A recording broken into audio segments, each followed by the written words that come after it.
बिजली की चलती हुई तार पर लगाया। जोरदार चिंगारी निकली और कालू को भयानक बिजली का झटका। अरे भाई, जरा थर्मामीटर लेकर आना, क्योंकि सुंदरबन जंगल में इस बार गर्मी ने सारे रिकॉर्ड तोड़ दिए हैं। सूरज तो जैसे सीधे सिर पर आकर बैठ गया है। इंसान तो इंसान, जंगल के बेचारे परिंदे भी गर्मी में कबाब बनते जा रहे हैं। और इसी तपती गर्मी में कालू कौवे का घर तो मानो जलती हुई अंगीठी बन चुका है। उफ, हाय रे, मैं तो मर गई। कालू, ओ कालू, तुम पंखा झल रहे हो या मक्खियाँ उड़ा रहे हो? जरा तेज हवा करो। इस गर्मी में तो मेरी सारी खूबसूरती पिघलती जा रही है।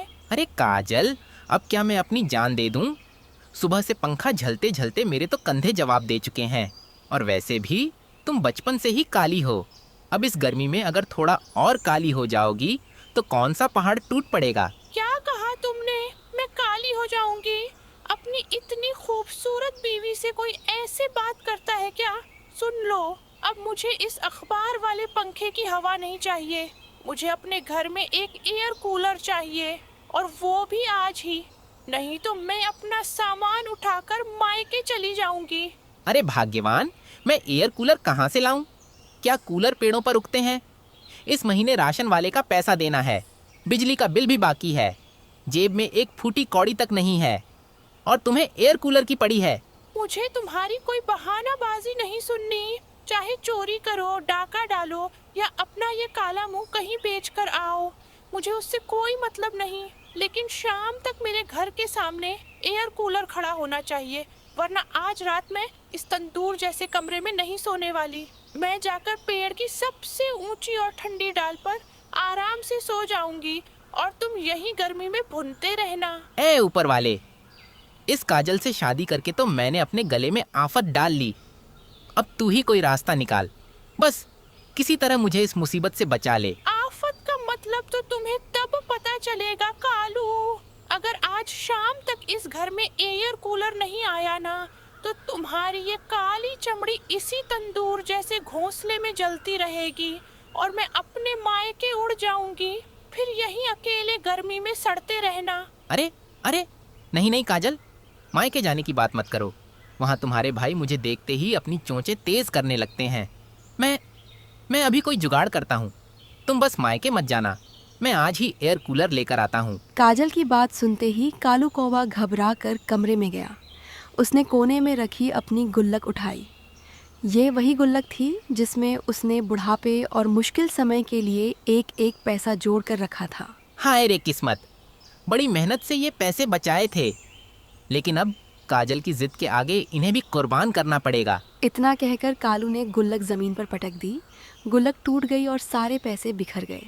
कालू ने जल्दी जल्दी सारे पैसे समेटे और बोला, अब क्या करें, काजल की जिद भी तो पूरी करनी है। इतना कहकर कालू कौवा पैसे लेकर उड़ता हुआ बुलबुल चिड़िया की एयर कूलर और एसी की दुकान पर पहुंच गया। दुकान के अंदर तरह तरह के नए एयर कूलर और चमचमाते एसी सजे हुए थे। अरे बुलबुल भाई, जरा जल्दी करना, मुझे एक बढ़िया सा ठंडी हवा देने वाला एयर कूलर दे दो। मेरी बीवी ने तो घर में जंग का मैदान बना रखा है। अरे कालू भाई, तुम बिल्कुल सही समय पर आए हो। मैं तुम्हें ऐसा एयर कूलर दूंगा कि उसकी ठंडी हवा लगते ही भाभी जी का गुस्सा बर्फ की तरह पिघल जाएगा। कालू ने तुरंत पैसे दिए, एयर कूलर लिया और खुशी खुशी अपने घर लौट आया। वाह वाह जी वाह, कालू, आज तो तुमने कमाल ही कर दिया। सच में तुम पूरे जंगल के सबसे प्यारे और सबसे हैंडसम कौवे हो। अरे वाह, कितनी ठंडी हवा है। अब तो गर्मी का असली मजा आएगा। देखा, आखिर पति किसका हूँ। अब आराम से ठंडी हवा खाओ। हाँ मेरे अच्छे पति, आज तुमने मेरा दिल खुश कर दिया। आओ दोनों मिलकर ठंडी हवा का मजा लेते हैं, फिर मैं तुम्हारे लिए चाय पानी का भी इंतजाम करती हूँ। दोनों एयर कूलर के सामने बैठकर ठंडी हवा का आनंद लेने लगे। थोड़ी ही देर में दोनों आराम से बैठ गए और गर्मी जैसे पल भर में गायब हो गई। कुछ देर बाद काजल कौवी बाहर निकली। तभी उसकी नज़र सामने गुलाबो चिड़िया के घर पर पड़ी। उसने देखा कि बुलबुल चिड़िया एक बहुत बड़ा डिब्बा गुलाबो के घर पहुंचा रहा था। यह देखकर काजल की उत्सुकता बढ़ गई कि आखिर उस बड़े डिब्बे में क्या है। बुलबुल डिब्बा देकर वहाँ से चला गया। उसके जाते ही काजल फौरन उड़कर गुलाबो चिड़िया के पास पहुँची। अरे गुलाबो बहन, क्या हाल चाल है? मैं तो ऐसे ही इधर से गुजर रही थी, लेकिन ये बताओ तुमने इतने बड़े डिब्बे में क्या मंगाया है? अरे नहीं काजल बहन, ये कोई साधारण डिब्बा नहीं है। गर्मी बहुत बढ़ गई है और मेरे बच्चे इसे सहन नहीं कर पा रहे थे, इसलिए मैंने अपनी मेहनत की कमाई से नया एयर कंडीशनर मंगवाया है। क्या? Air conditioner? वही जो दीवार पर लगता है और पूरे कमरे को कश्मीर जैसा ठंडा बना देता है? हाँ बहन, वही। अब मेरे बच्चे आराम से सो सकेंगे। गुलाबो की बात सुनते ही काजल के चेहरे का रंग बदल गया। वह गुस्से से पैर पटकती हुई अपने घर पहुंची। उधर कालू कौवा एयर कूलर के सामने मज़े से सो रहा था। उठो, ओ निकम्मे कौवे, उठो। यहाँ आराम से सो रहे हो और उधर पूरी दुनिया आगे निकल गई। अरे क्या हुआ? अभी तो तुम मेरी तारीफ कर रही थी, अब अचानक क्या हो गया? क्या हो गया? उस गुलाबो चिड़िया को देखा है? उसने अपने घर में चमचमाता एयर कंडीशनर लगवा लिया है, पूरा घर ठंडा कर लिया, और तुम मेरे लिए ये शोर मचाने वाला एयर कूलर उठा लाए। मुझे ये कूलर नहीं चाहिए, मुझे भी एयर कंडीशनर चाहिए। अरे लेकिन काजल, तुमने खुद ही तो एयर कूलर मंगवाने की जिद की थी, अब अचानक एयर कंडीशनर कहाँ से ले आऊं? मेरे पास पैसों का कोई पेड़ नहीं लगा है, गुल्लक के सारे पैसे तो इसी कूलर में खत्म हो गए। मुझे कोई बहाना नहीं सुनना। जब तक मेरे घर में एयर कंडीशनर नहीं आएगा, मैं तुम्हें चैन से नहीं बैठने दूंगी। बस काजल, अब तुम्हें जो करना है कर लो, मेरे पास एक भी पैसा नहीं बचा है, मैं तुम्हें एयर कंडीशनर नहीं दिला सकता। कालू की यह बात सुनते ही काजल कौवी का गुस्सा 7वें आसमान पर पहुंच गया। उसने तुरंत कालू कौवे को पकड़ लिया और उसकी जोरदार धुलाई शुरू कर दी। अरे बचाओ, कोई तो बचाओ, काजल मत मारो, अरे मेरी कमर टूट जाएगी, अरे ऊपर वाले आज तो मेरी खैर नहीं। अरे बाप रे बाप, काजल तुमने तो सच में मेरी एक एक पसली ढीली कर दी, इतनी बेरहमी से तो कोई डाकू भी नहीं पीटता। कालू, अभी तो सिर्फ हड्डियां ही तोड़ी हैं, अगर अपनी जान प्यारी है ना तो चुपचाप मेरे लिए एयर कंडीशनर लेकर आओ, वरना किसी दिन तुम्हें इस दुनिया से ही हमेशा के लिए उड़ाकर भेज दूंगी। अरे अरे शांत हो जाओ काजल, मेरी बात तो सुनो, सारे पैसे तो इस एयर कूलर में खत्म हो गए, अब नया एयर कंडीशनर आसमान से तो टपकेगा नहीं, लेकिन अगर तुम्हें एयर कंडीशनर की ठंडी हवा में ही सोना है तो मेरे पास एक जबरदस्त आइडिया है। आइडिया? कैसा आइडिया? साफ साफ बताओ। अगर मैं तुम्हें बिना एक भी पैसा खर्च किए सीधे गुलाबो चिड़िया के एयर कंडीशनर वाले कमरे में सुला दूं, तो कैसा रहेगा? क्या तुम्हारा दिमाग तो ठीक है, वो हमें अपने घर में क्यों रहने देगी? वो खुद ठंडी हवा खाएगी या हमें खिलाएगी? अरे उसकी चिंता छोड़ो, वो मेरा काम है, बस तुम हाँ कर दो, फिर देखना तुम्हारा कालू क्या कमाल करता है। ठीक है, अगर ऐसा हो गया तो मैं तुम्हें माफ कर दूंगी। दोनों तुरंत उड़कर गुलाबो चिड़िया के घर पहुंचे। दरवाजे तक पहुंचते पहुंचते कालू ने अपना चेहरा ऐसा बना लिया मानो उस पर बहुत बड़ा दुख टूट पड़ा हो। उसने दरवाज़ा खटखटाया। अरे कालू भैया, काजल बहन, तुम दोनों इस भयानक गर्मी में यहाँ? सब ठीक तो है ना? अरे गुलाबो बहन, क्या बताए, हमारी तो किस्मत ही फूट गई, पता नहीं कैसे हमारे घर की बिजली अचानक चली गई, इतनी गर्मी है कि सांस लेना भी मुश्किल हो गया है, मेरी काजल तो गर्मी से बेहोश होने वाली है। हाय, सच में गुलाबो बहन, मेरा तो दम घुट रहा है। सोचा कि तुम्हारे घर में नया एयर कंडीशनर लगा है, अगर तुम्हें कोई परेशानी ना हो तो हम थोड़ी देर तुम्हारे एसी वाले कमरे में बैठ जाएं। जैसे ही हमारे घर की बिजली आ जाएगी हम तुरंत वापस चले जाएंगे। अरे इसमें पूछने वाली क्या बात है? इतनी गर्मी में तो किसी का भी बुरा हाल हो सकता है, और ऐसे समय में हमें एक दूसरे की मदद करनी चाहिए।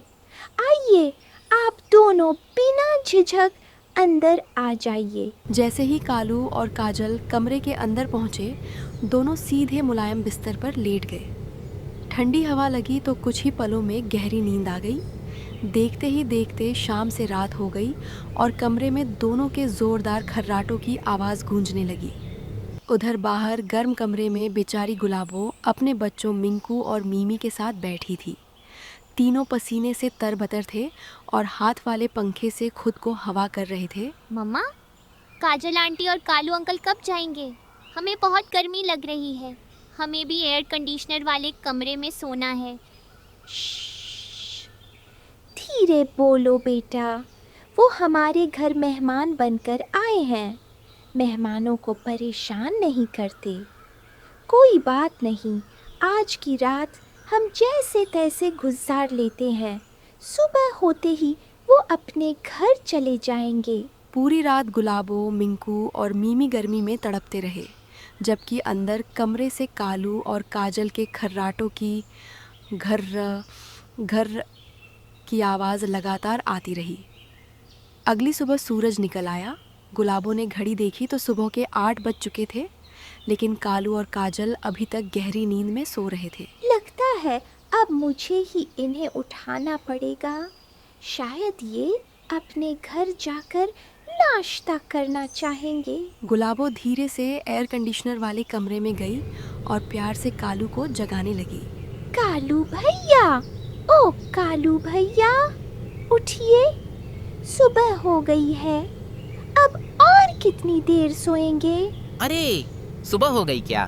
सच कहूँ गुलाबो बहन, तुम्हारे एयर कंडीशनर में ऐसी नींद आई कि समय का पता ही नहीं चला। हाँ बहन, मेरा तो मन कर रहा है कि यहीं पड़े पड़े सोती रहूं। अच्छा कालू भैया, नाश्ता यहीं करोगे या अपने घर जाकर? नहीं नहीं गुलाबो बहन, नाश्ता तो हम अपने घर जाकर ही करेंगे। पहले जाकर देखते हैं कि हमारे घर की बिजली आई या नहीं। और हाँ गुलाबो बहन, अगर हमारे घर की बिजली अभी भी ठीक नहीं हुई होगी तो नाश्ता करके हम फिर से वापस आ जाएंगे। इतना कहकर कालू और काजल हंसते हुए वहाँ से उड़ गए। उधर बेचारी गुलाबो अपना सिर पकड़कर बैठ गई। उसे समझ नहीं आ रहा था कि उनकी मदद करना सही था या अब वही उसके लिए नई मुसीबत बन गई थी। वाह कालू वाह, क्या दिमाग पाया है तुमने। बना एक पैसा खर्च किए रात भर ठंडी एसी की हवा में चिल करके सोए। सच में आज तो मान गई तुम्हारे इस काले और शातिर दिमाग को। अरे काजल, अभी तो शुरुआत है। अब हम जल्दी जल्दी खाना खाते हैं और फिर से गुलाबों के घर उड़ चलते हैं।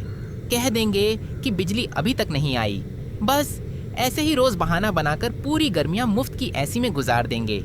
आम के आम और गुठलियों के दाम। इधर हमारे मुफ्तखोर कालू और काजल ने खिचड़ी खाई और उधर गुलाबो चिड़िया के घर मुफ्त की हवा खाने फिर से निकल पड़े। पर कहते हैं ना, बकरे की अम्मा कब तक खैर मनाएगी। अरे गुलाबो बहन, बुरा मत मानना, लेकिन हमारे घर की बिजली अभी तक नहीं आई। हमने बिजली वाले को बुलाया है, वो बस आता ही होगा।